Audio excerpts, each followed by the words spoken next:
एक बादशाह महल की छत पर टहलने चला गया। टहलते टहलते उसकी नज़र महल के नज़दीक घर की छत पर पड़ी, जिस पर एक बहुत खूबसूरत औरत कपड़े सुखा रही थी।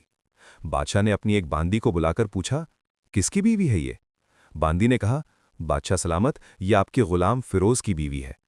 बादशाह नीचे उतरा। बादशाह पर उस औरत के हुस्न और जमाल का सहर सा छा गया था। उसने फिरोज को बुलाया। फिरोज हाजिर हुआ तो बादशाह ने कहा, फिरोज, हमारा एक काम है। हमारा ये खत फला मुल्क के बादशाह को दे आओ और उसका जवाब भी उनसे ले आना। फिरोज इस खत को लेकर घर वापस आ गया। खत को अपने तकिए के नीचे रख दिया, सफर का सामान तैयार किया, रात घर में गुजारी और सुबह मंजिले मकसूद पर रवाना हो गया, इस बात से लाइल्म कि बादशाह ने उसके साथ क्या चाल चली है। इधर फिरोज जैसे ही नजरों से ओझल हुआ, बादशाह चुपके से फिरोज के घर पहुंचा और आहिस्ता से फिरोज के घर का दरवाजा खटखटाया। फिरोज की बीवी ने पूछा, कौन है? बादशाह ने कहा, मैं बादशाह हूं, तुम्हारे शौहर का मालिक। तो उसने दरवाजा खोला। बादशाह अंदर आकर बैठ गया।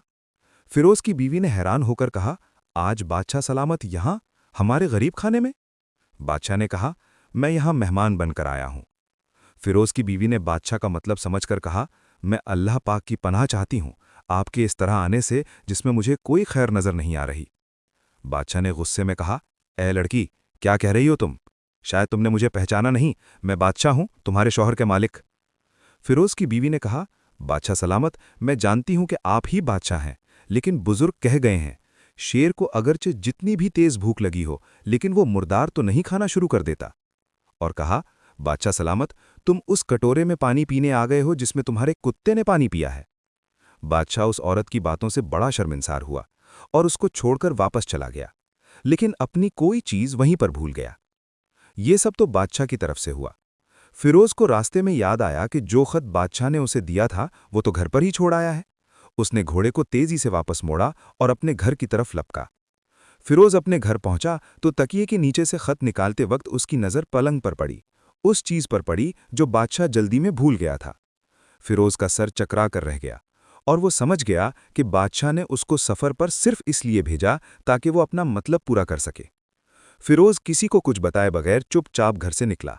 खत लेकर वो चल पड़ा और काम खत्म करने के बाद बादशाह के पास वापस आया तो बादशाह ने इनाम के तौर पर उसे 100 दीनार दिए। फिरोज दीनार लेकर बाजार गया और औरतों के इस्तेमाल के कीमती कपड़े और कुछ तहाइफ भी खरीद लिए। घर पहुंचकर बीवी को सलाम किया और कहा, चलो तुम्हारे मैके चलते हैं। बीवी ने पूछा, ये क्या है? कहा, बादशाह ने इनाम दिया है और मैं चाहता हूं कि ये पहनकर अपने घर वालों को भी दिखाओ। बीवी, जैसे आप चाहिए। बीवी तैयार हुई और अपने वालिदैन के घर अपने शौहर के साथ रवाना हुई।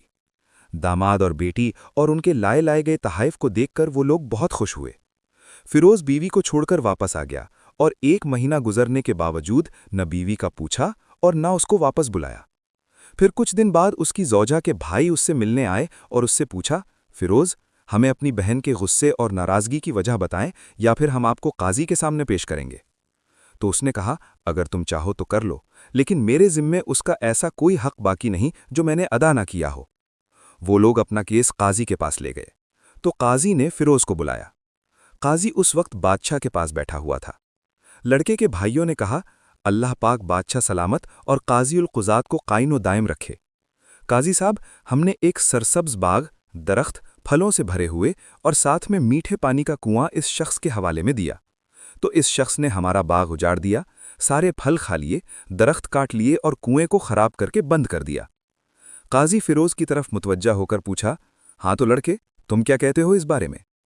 फिरोज ने कहा, काजी साहब, जो बाग मुझे दिया गया था उससे बेहतर हालत मैंने उन्हें वापस किया है।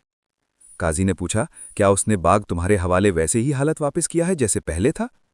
उन्होंने कहा, हाँ, वैसे ही हालत वापस किया है, लेकिन हम उससे बाग वापस करने की वजह पूछना चाहते हैं। काजी, हाँ फिरोज, तुम क्या कहना चाहते हो इस बारे? फिरोज ने कहा, काजी साहब, मैं बाग किसी बुग़्ज़ या नफ़रत की वजह से नहीं छोड़ा, बल्कि इसलिए छोड़ा कि एक दिन मैं बाग में आया तो इसमें मैंने शेर के पंजों के निशान देखे, तो मुझे खौफ हुआ कि शेर मुझे खा जाएगा, इसलिए शेर के इकराम की वजह से मैंने बाग में जाना बंद कर दिया। बादशाह जो टेक लगाई ये सब कुछ सुन रहा था और उठकर बैठ गया और कहा, फिरोज, अपने बाग की तरफ अमन और मुतमईन होकर जाओ, واللہ اس میں کوئی شک نہیں کہ شیر تمہارے باغ آیا تھا، لیکن وہ وہاں پر نہ تو کوئی اثر چھوڑ سکا، نہ کوئی پتا توڑ سکا اور نہ ہی کوئی پھل کھا سکا۔ وہ وہاں پر تھوڑی دیر رہا اور مایوس ہو کر لوٹ گیا۔ اور خدا کی قسم میں نے کبھی تمہارے جیسے باغ کے گرد لگے مضبوط دیواریں نہیں دیکھیں۔ تو فیروز اپنے گھر لوٹ آیا اور اپنی بیوی کو بھی واپس لے لیا۔ نہ تو قاضی کو پتہ چلا اور نہ ہی کسی اور کو کہ ماجرا کیا تھا۔